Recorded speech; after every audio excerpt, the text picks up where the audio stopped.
Hello, Happy New Year to all my viewers and subscribers. We're here again this year with another edition of African parables and proverbs, deciphering, decrypting the proverbs. Last year, when we finished the sessions, we were in Ethiopian proverbs, and we didn't go through all of the proverbs. So we'll be picking up where we left off. The last proverb, I think, was no matter how you milk a cow, you cannot get butter from it.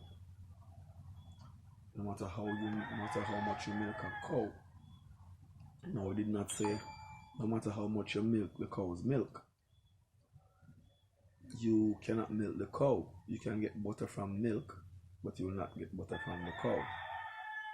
So it's a kind of rhetoric, meaning that the answer is within it, and there is only one expected answer, because it's almost it's a hidden question, hidden answer.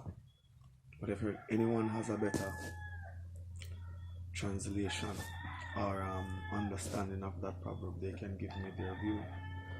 Now we'll be jumping directly in to another Ethiopian proverb that says, a blade won't cut another blade, just the same a cheat won't cheat another cheat.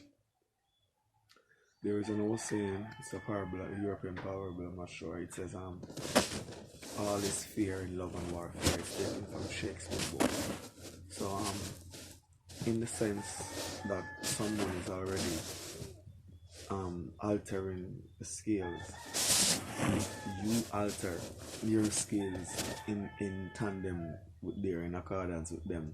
If they are cheating you and you cheat them back with them, and that is what that proverb is saying. Another Ethiopian proverb, a fool is thirsty in the midst of water.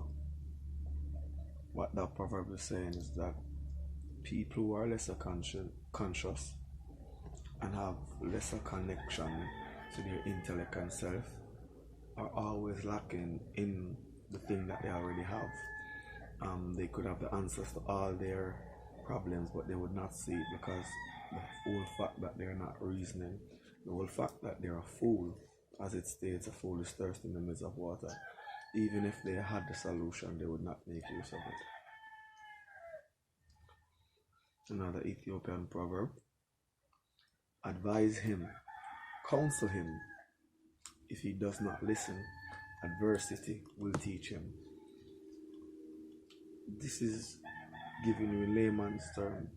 You can teach a person whatever you want to. In Jamaica, we would say we lead a donkey to the well, but you cannot force him to drink. If you advise a person and you counsel a person and they do not learn, you have to leave it to the hardships in life. Leave it to the hard facts of life to teach that individual what they're supposed to learn.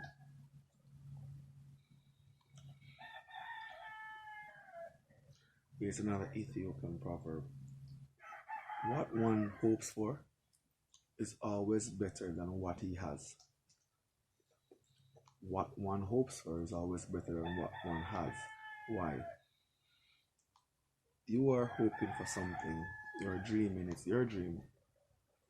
So when all that you're hoping, all your enthusiasm, all your hopes, all your desires is in that one thought, and you're hoping for it, and you're saying, oh, if I had this, not, whatever is around you is not important at the time, regardless of how critical or essential it is. It is what you're hoping for that lifts your heart, and it's always going to be better than whatever you have, because you're the one creating that thought, that dream. Here's another Ethiopian proverb.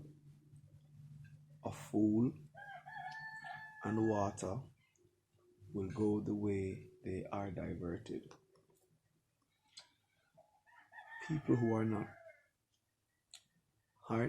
forging their will, strengthening their will through intellect, have no strength of consciousness. They don't think things through. So in their endeavors, it's easy to come to them and just plant a thought in their mind, say something, and lead them, of course, lead them to do whatever you want them to do.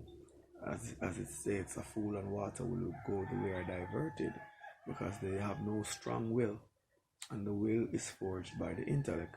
Now, if you're not reasoning with your own self and seeing your own plans through thinking about your outcome, your output, your gain, your input, your output, your gain, you are going to be diverted easily off your path. So a fool and water will go the way they are diverted. Another Ethiopian proverb: the point of a needle must pass first. That's what it states. The point of a needle must pass first. Meaning that if we don't get things through the gate, if initial phases, if the beginning of things aren't seen through, aren't done properly, aren't wrought forth, you will not have an end. For without a beginning, there cannot be an end. So a seed must be planted in the ground first before we can have fruit or tree or whatever. If it's even gonna not grow, so you can know to plant another seed. The point of the needle, the main points, the main expression, the main thing to be said, the main thing to be done must be done in order for things to grow. So the point of the needle must pass first, not necessarily a needle that sows, and if the needle point doesn't grow, so we cannot sow the material, right? But if your point is not made, if you do not go for what you want initially in the initial phases, then you're not going to get your desired result. So make your point and have your goals, have your plan.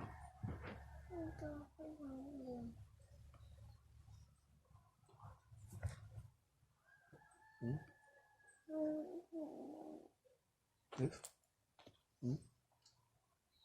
Tablet?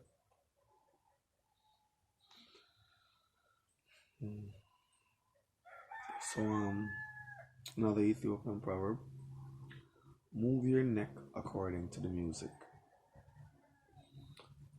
Move your neck.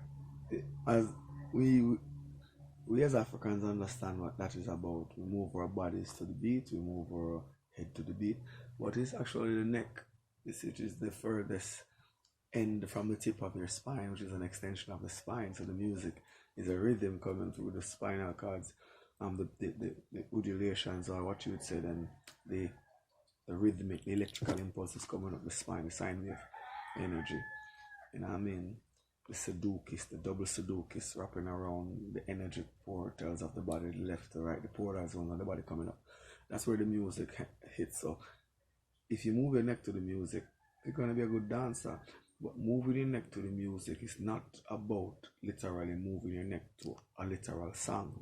It's about being in tune with what's happening around your environment, the day, the people you're around, the energy you're around. So you move your neck to the music. If you're in an environment where you need to be in a certain mindset, you should move your neck to the music. You should always be moving your neck to the music. If you're in a peaceful environment, move your neck to the music. If you're in a business environment, move your neck to the music. If you're in a spiritual environment, move your neck to the music. So moving your neck to the music does not necessarily mean literal music. It means you act according to whatever is happening around you. Another Ethiopian proverb: the frog wanted to be as big as the elephant and burst. This here is talking about knowing your space, knowing your own limit, knowing your own strengths. Because an elephant is equipped to be a large animal. Now a frog who is only designed to be, can never be as large, is even half or quarter of the size of an elephant. If that frog desires to be an elephant, he's going to overload himself, whether it means by work, overloading, whether it means by food. It takes on too much territory, too much responsibility, and burst and damage themselves. So that's talking about knowing your space, knowing your limit, knowing your workload, knowing your your extendability and flexibility so you don't break yourself. Alright. Now the Ethiopian proverb. This one, it says, the cattle is as good as the pasture which it grazes in. Now, this is talking about people and environment. Though not all people are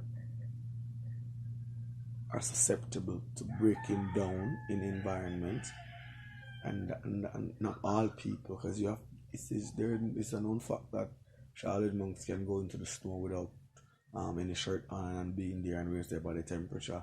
There are divers who can dive for like 15-20 minutes underwater. Not average. So I'm going to make my point again.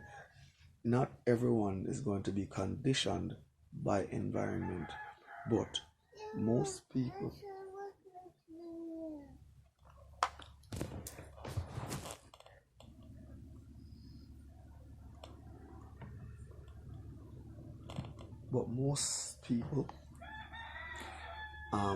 are susceptible to being degraded by their environment.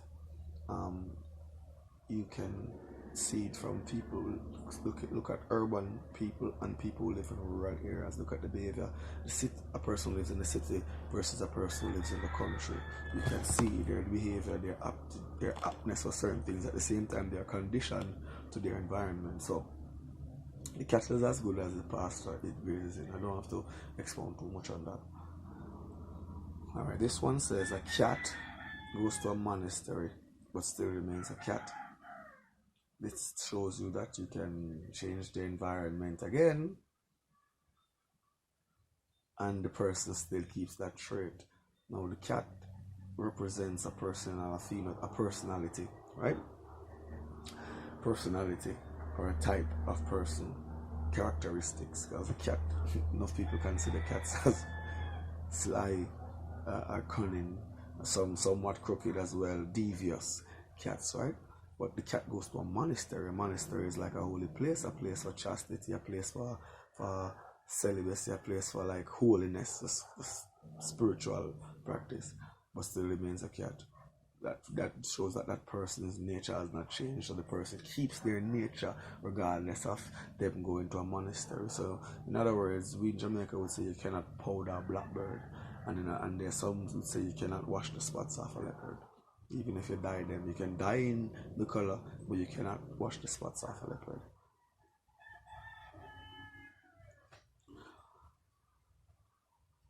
Alright, another Ethiopian proverb.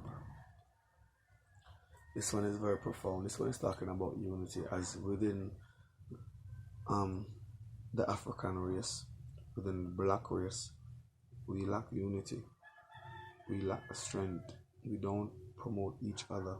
We should promote each other. Not just music, novel, movies, documentaries, no. But actually love.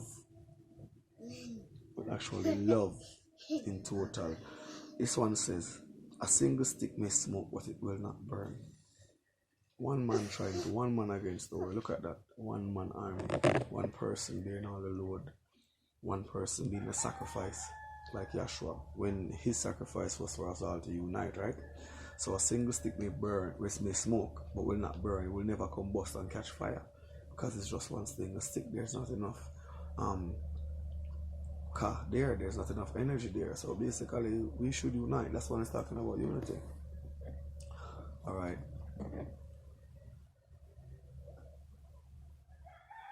A strong bull is overcome when it limps. Now, this is talking about opportunity, waiting for the right opportunity. So a bull is a bull. A strong bull doesn't limp, but whenever it's limp, it's vulnerable, and that's when you would have a chance. A strong bull is overcome when it limps, because it's weight. When it's limping, it has to still carry its weight. So that's when it's weak. That's when it's susceptible. So try to hide your weakness. Try to hide when you're weak, because that's when people will try to attack you and exploit you. So that one said the strong bull is overcome when it limps. Okay. Alright, here's another Ethiopian proverb. It states, you think of water when the well is empty. In Jamaica, we would say, cow never know the use and tail till him lose it. Now, whatever we have in abundance around us, we are never lacking in it. We don't see no matter how important it is, we do not see the critical need for it until it's near done or gone.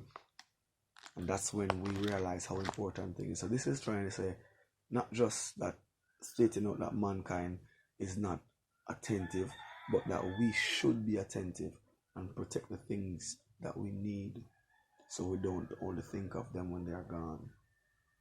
And we'll be doing one more proverb and ending the 10th session for 2021, January in 2021. Today is the 14th day of January 2021, and we'll be ending this session with another proverb.